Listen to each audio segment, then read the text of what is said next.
Permítame saludar al presidente interino de Venezuela, presidente saliente, Juan Guaidó. Señor presidente, gracias por atendernos. Buenos días. Muy buenos días, saludos a todos los que nos... Y feliz año, por supuesto.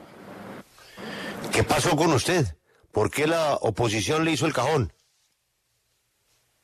Mira, el Parlamento Nacional tomó una decisión parlamentaria que tiene una consecuencia política inmediata. No vale acotar que dudosamente constitucional, dado que suprimir el 233 deja una situación precaria de los activos de la nación en el mundo entero, por lo cual tenemos tarea inmediata en la oposición venezolana, la alternativa democrática, de como primera acción reunificar a la oposición, a la alternativa.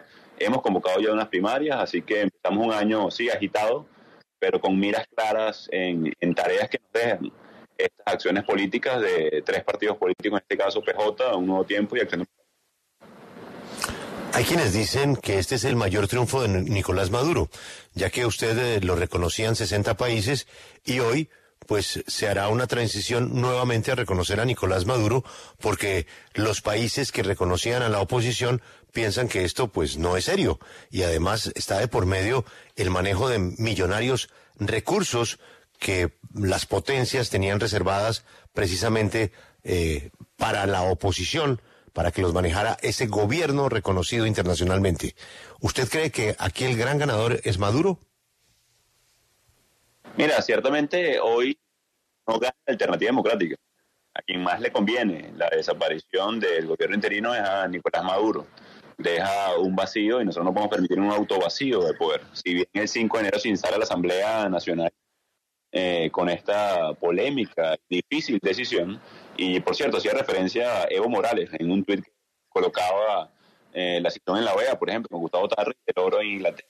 Y ahí creo que Evo funge o hace las veces de mensajero, de vocero de la dictadura de Maduro.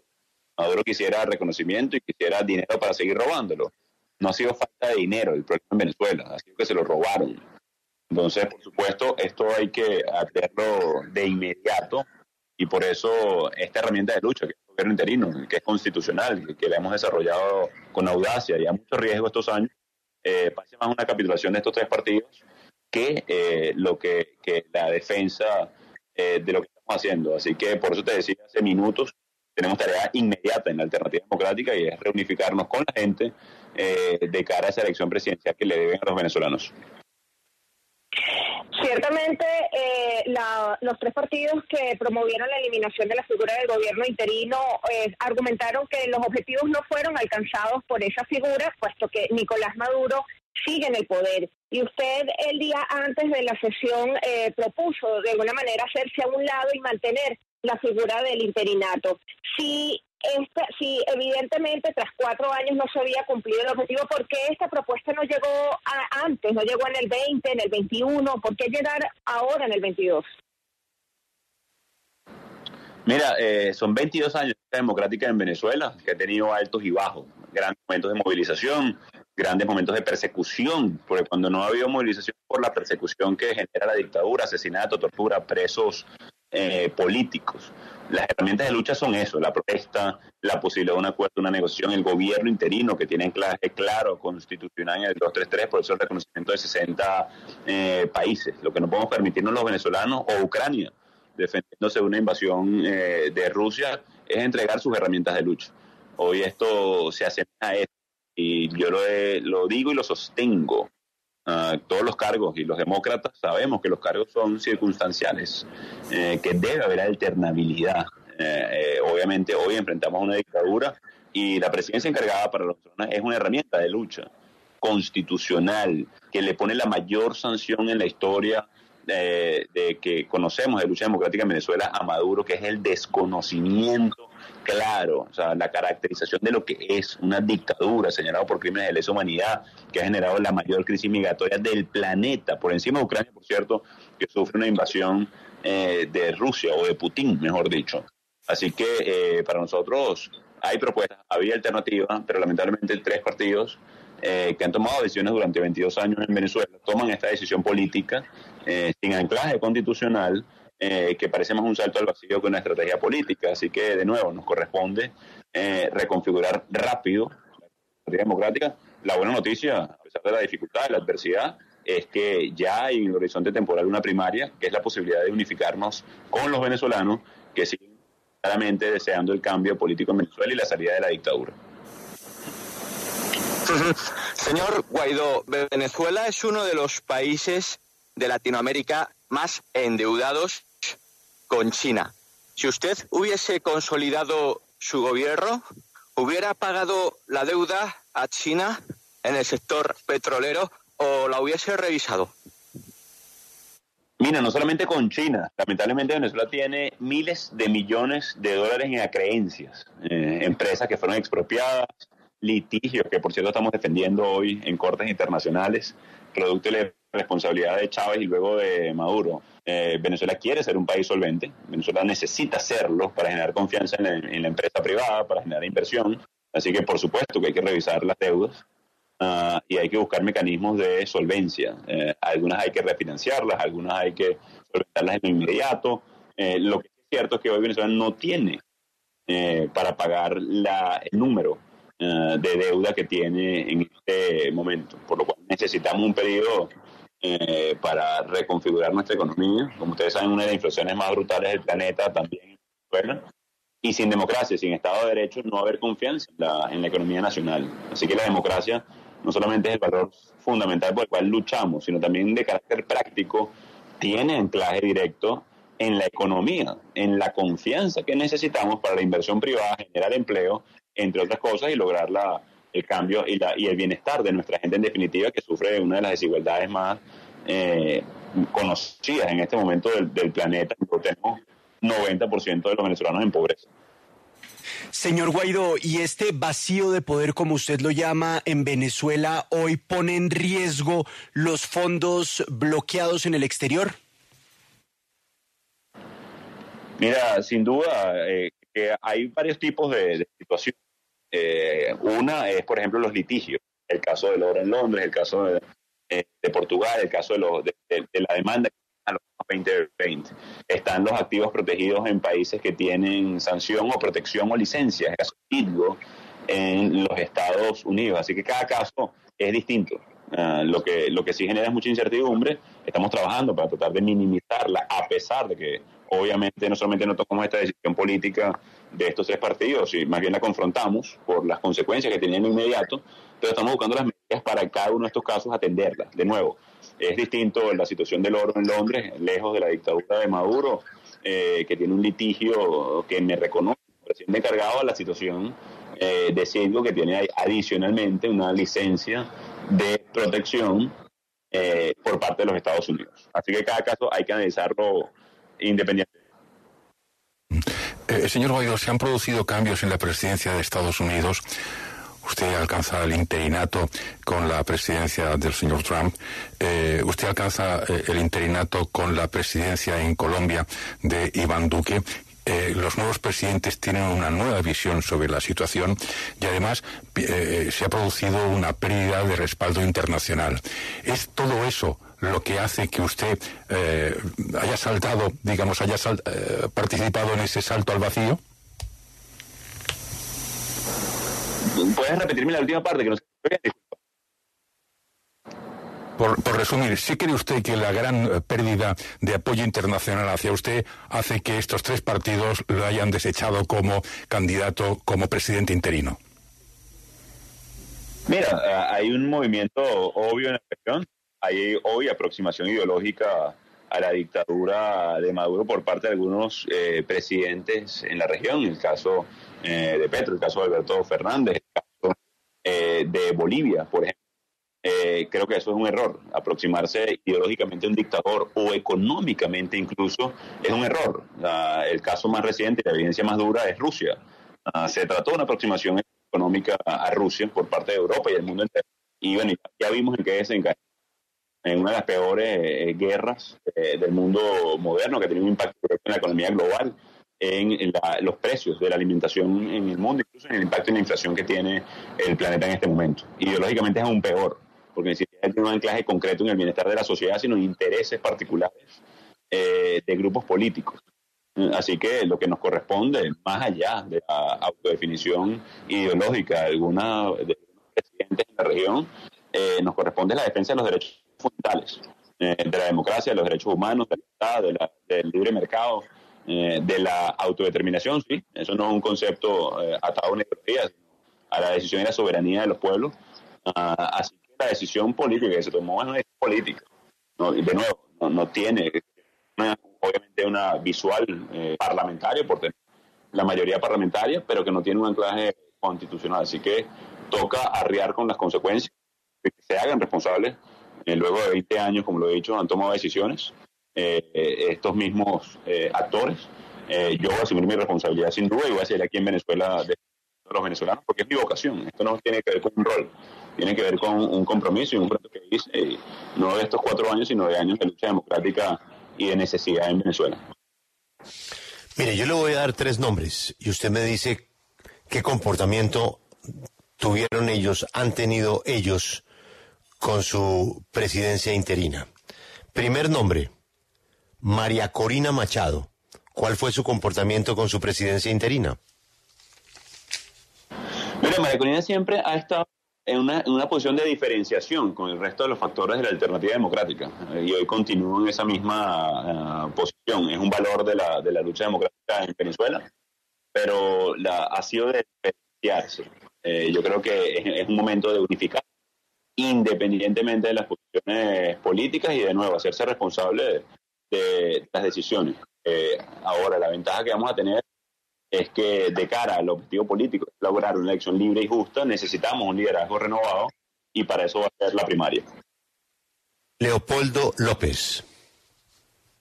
Bueno, Leopoldo López coordina, dirige Voluntad Popular y ha estado apoyando ese partido activamente, las decisiones que hemos tomado y, por supuesto, las acciones que estamos realizando. Enrique Capriles. Bueno, Enrique tiene una posición muy dura con respecto a esto. Enrique 2 veces candidato presidencial, hace 10 años, una década ya, y ha tenido posiciones duras, a pesar de que Primera Justicia ha participado activamente en todas las instancias del gobierno interino. Ha tenido una vinculación directa, incluso, que fue la negociación del Consejo Nacional Electoral, paralela que con la dictadura. Así que ha sido, digamos, compleja su posición. ¿Él es responsable del autogolpe? Mira, no quisiera señalar a una persona u otra. Creo que sería también insuficiente. Hay diferentes factores. Yo creo que el responsable directo es Maduro y sus operadores políticos. Al que le interesa más la cabeza de Juan Guaidó, y que, por cierto, sin duda abona en el riesgo personal que implica la lucha contra la dictadura, es a Nicolás Maduro. ¿Quiénes han colaborado directo e indirectamente con Maduro? Bueno, habrá que ver. Don Juan, ¿me escucha? Sí, perfecto. Don Juan, le pregunto por estos nombres y podría seguir con otros más. ¿A usted no le parece que el gran problema de la oposición en Venezuela es ese festival de egos en donde todos creen que pueden ser presidentes y que todos son imprescindibles, y es el yo con yo? ¿Eso es lo que ha limitado la oposición a este triste final? Mira, uno no es un final. Yo creo que como cuando termina un año, empieza uno nuevo. Hay una etapa que empieza de nuevo de cara a las primarias, de cara a la recomposición de la alternativa democrática. Pero sí, mira, por ejemplo, y hablando de esa primaria, donde creo que tenemos que poner la mirada para unificarnos con los venezolanos, mira, eso no puede ser un festival de egos y de soberbia. Tiene que ser un tema muy por encima de eso, pensando en los venezolanos. Y sin duda, yo creo que parte de los errores que se han cometido es personalizar la política en Venezuela. Y creo que no solamente de estos 4 o 5 años, de los últimos 30, diría yo, cuando inició la defenestración a Carlos Andrés Pérez, 30 años, el golpe de Estado, por cierto, de Chávez. Luego Chávez usurpa el deseo de cambio de los venezolanos en el 98, de alguna manera, por la no respuesta del bipartidismo en ese momento. Y hemos venido arrastrando decisiones tras decisiones erradas los últimos 30 años. Pero de nuevo, creo que lo importante en este momento es asumir responsabilidad. Yo lo voy a hacer, sin duda. Creo que es parte de lo que tenemos que hacer como sociedad. Y sí, no puede ser un festival de egos ni de soberbia esta primaria, sino la unificación del país, que venga acompañado además de un acuerdo de gobernabilidad, que venga acompañado de la posibilidad de la defensa de los venezolanos y alejarnos de cualquier tipo de interés personal o particular y poner siempre por encima el de Venezuela. Y por eso en la pregunta de Gaby, yo decía hace unos días, mira, es un tema de juego, el cargo no lo hago yo, el cargo es constitucional, es una herramienta de lucha y es lo que tenemos que preservar. Hay que preservar los intereses de Venezuela en este momento. Don Juan, a propósito de los intereses de Venezuela, ¿a usted no le parece que el tablero tiene un cambio significativo? Los dos principales socios de Venezuela son Estados Unidos y Colombia. Colombia regresa a Venezuela. Los empresarios están en Venezuela. La frontera se abrió. Hay relaciones, hay embajadores, hay comunicación permanente, pero sobre todo el entusiasmo de las compañías colombianas que estaban invertidas en Venezuela y que están recuperando nuevamente sus inversiones y los nuevos inversionistas. Y por el lado de Estados Unidos, usted ya sabe cuál es la directriz del presidente Biden. Lo que tengamos que hacer para recuperar el petróleo. Y ya tiene licencia para regresar a Venezuela la Exxon, entre otras. ¿A usted no le parece que la oposición sin Colombia y sin Venezuela pues queda gravemente herida? Mira, para ponerlo, digamos, en perspectiva, ¿no? El tamaño de la economía de Venezuela es de Haití, hoy por hoy. Cuidados y más pequeño, ¿no? Evidentemente tenemos petróleo. Ya Venezuela hoy no es un país petrolero, un país con petróleo. A la licencia que se le otorgó es a Chevron. Chevron no ha dejado de operar en Venezuela en ningún momento. Ha tenido complicaciones por el tema del cobro de su deuda, precisamente por las sanciones a Nicolás Maduro por violación de derechos humanos y corrupción. Las mismas herramientas que utilizamos en contra de Putin, Lukashenko u Ortega para hacerlos responsables de sus crímenes. La única forma de recuperar la economía nacional, la economía venezolana, es con Estado de Derecho, que genera confianza en la economía, seguridad jurídica, que va a ayudar a traer la inversión privada. Hoy difícilmente, si yo te preguntara a ti directamente o cualquiera de los que nos escucha, mira, ¿qué te parece si inviertes todos tus ahorros en este momento en un emprendimiento en Venezuela? Bueno, difícilmente me dirás, sí, vamos a darle. Ya, empecemos ya. ¿Por qué? Por el nivel de incertidumbre que tiene la dictadura de Maduro en este momento, a pesar de que Venezuela sigue siendo un país con petróleo, ya no petrolero, lamentablemente por incidencia de la dictadura, que tenemos una capacidad agroindustrial y agroproductiva gigantesca en este momento en Venezuela, pero lamentablemente han destruido el campo, que no hay una seguridad jurídica, que lo que piden son las alcabalas, la extorsión del régimen de Maduro a los empresarios en este momento. Así que bueno, de nuevo, queda mucha tarea y propaganda de la dictadura, donde dice Venezuela se arregló en contra a los millones de refugiados e inmigrantes que ustedes ven todos los días en las calles de Colombia. Bueno, el chiste se cuenta solo, ¿no? Una cachetada a la pobreza y a la injusticia, lo que hace la dictadura de Maduro en este momento. ¿Usted aspira a la candidatura presidencial, no obstante su fracaso en el sentido de que no pudo tumbar al presidente Maduro? Mira, no queríamos tumbar a ni presidente, queríamos apegarnos a la Constitución. Maduro es un dictador, y no lo dice Juan Guaidó, señala por crímenes de lesa humanidad a la Corte Penal Internacional. 300 presos políticos en este momento en Venezuela, el asesinato confeso, además por parte incluso de Fernando Albán, del capitán de Costa Arevalo. Venezuela que es una dictadura, lamentablemente y muy dolorosamente para todos los venezolanos, que tienen su cara más dura, más dolorosa, en los pobres, en los que ven comida, en los que tienen que atravesar la selva del Darién, como lo decía por cierto el mismo presidente Petro hace unos días y lo constató en la entrada de la peligrosísima selva del Darién. Así que el fracaso hoy tiene que ver con que sí, con que una dictadura continúe ahí violando derechos humanos, hambriando a un pueblo entero, por lo cual mi aspiración es lograr una elección presidencial y derrotar a Nicolás Maduro con las reglas de la democracia a pesar de estar en dictadura. Entonces, para nosotros, en este momento, lo vital es lograr esa elección primaria para unificar a la población. Quién sea el candidato y las decisiones personales que se tomen son personales y creo que no es momento de eso, sino por el contrario, que se produzca la primaria, reunificar a la oposición, movilizar al pueblo de Venezuela como lo hizo Barinas hace menos de un año, y lograr entonces hacer la diferencia en el corto plazo. Señor Guaidó, en ese sentido de dejar a un lado los egos, ¿usted apoyaría al candidato de la oposición en las elecciones del 2024 de no ser usted? Mira, pero es que creo que eso no hay duda alguna y no puede haber duda alguna para ninguno el que aspire en una mejor Venezuela y la democracia. Para eso es la primaria. Ahí ya creo que no tiene que ver con una decisión ni de Juan Guaidó ni de cualquiera que pueda aspirar a ese proceso.